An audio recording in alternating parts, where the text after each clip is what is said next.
उत्तर प्रदेश की राजधानी लखनऊ में विभाजन विभीषिका स्मृति दिवस के अवसर पर एक मौन शांति मार्च का आयोजन हुआ। बता दें कि हजरतगंज स्थित सरदार वल्लभ भाई पटेल की प्रतिमा से लेकर लोक भवन तक निकाले गए इस शांति मार्च का नेतृत्व मुख्यमंत्री योगी आदित्यनाथ की ओर से किया गया। इस पैदल मार्च में राज्य के दोनों उप मुख्यमंत्री और संगठन के वरिष्ठ पदाधिकारी भी शामिल हुए। तो वहीं लोक भवन में विभाजन की विभीषिका पर आधारित एक विशेष प्रदर्शनी का भी आयोजन हुआ। बात करें तो इस प्रदर्शनी में चित्रों और अभिलेखों के माध्यम से 1947 के विभाजन के दौरान देशवासियों द्वारा सही गई भीषण त्रासदी और दर्द को प्रदर्शित किया गया। तो वहां का जायजा लिया नेटवर्क 10 संवाददाता ने।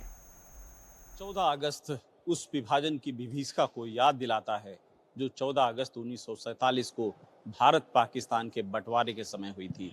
एक प्रदर्शनी लगाई गई है यहाँ लोक भवन में।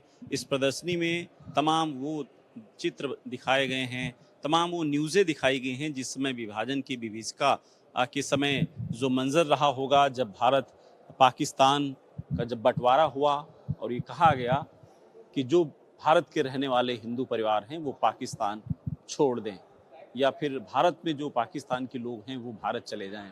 उस समय किस तरीके से मंजर रहा होगा आप इन चित्रों के माध्यम से आपको दिखाने की कोशिश करेंगे कि उस समय हजारों किलोमीटर की दूरियां थी। उस समय एक दूसरे को देश पे जाने के लिए खाने के लिए खाना नहीं होता होगा। उस समय जब वहाँ से निकले होंगे पीने के लिए पानी की मुसीबतें होंगी और ऐसा नहीं कि किसी एक मार्ग से जो जहाँ था वो अगर भारत आने के लिए वो चाहे जल के रास्ते से जल मार्ग से तमाम परिवार वहाँ से निकले। तमाम ऐसे लोग थे जिनको रास्ता भी नहीं पता था। पटरी वहाँ से रेल की जो ट्रेन थी उसके सहारे भारत में आने की वहाँ से निकल पड़े। और ऐसे परिवार थे कि कुछ दृश्य आप देखिए कि किस तरीके से वहाँ पर माहौल रहा होगा, पथराव हुआ या फिर मारपीट। जिस तरीके से तमाम जो घर थे वो ध्वस्त किए गए उस हिंसा के कारण। तमाम जो लोग थे इसी तरीके से अपना जीवन वहाँ से परिवार को लेकर के भारत वहाँ सब निकले। रास्ते में लाखों लोगों की मौतें हो गई इसी पटरी के किनारे। लोग इनकी शव पड़े रहे।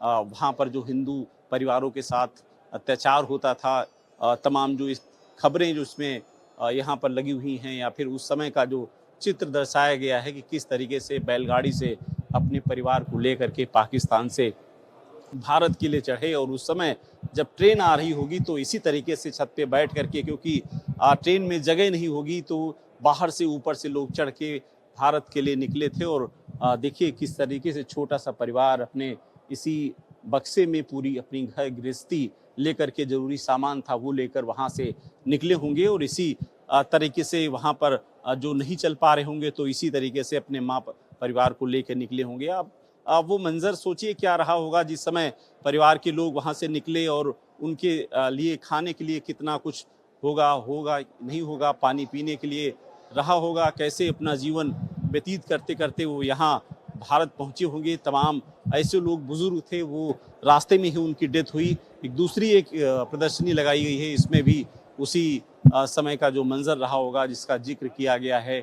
जिस तरीके से बसों में आप देखिए किस तरीके से लोग कैसे वहाँ पर चढ़ने के लिए लटक करके और अपनी ज़िंदगी को दांव पर लगा करके वहाँ से निकले होंगे। उस समय की तस्वीरें हैं जिस समय विभाजन की विभीषिका हुई और ट्रेन जब वहाँ से चली तो देखिए कितने छोटे छोटे बच्चे, माँ ऐसे इसी तरीके से एक ही हाथ से लटक करके वहाँ से चली। तो कुछ लोग पहुँचे लेकिन कुछ लोग रास्ते में ही अपनी दम को तोड़ दिया, भगवान को प्यारे हो गए। लेकिन वो मंजर को याद करने के लिए आज उत्तर प्रदेश सरकार ने विभाजन की विभीषिका को उन परिवारों को भी लोक भवन में बुलाया है। उन परिवारों से वो साझा भी कर रहे हैं कि उस समय उनके परिवार के लोग कैसे भारत पहुँचे थे, क्या क्या यातनाएं झेलनी पड़ी थी और कैसे कैसे भारत पहुँचने के साथ साथ जो जुर्म जाती हुई थी रास्ते में या पाकिस्तान के लोगों ने कैसे जुर्म और जाति उनके साथ की थी, जिसको लेकर आज उनसे बातचीत भी करेंगे और उनको दुख दर्द भी बांटने का काम करेंगे।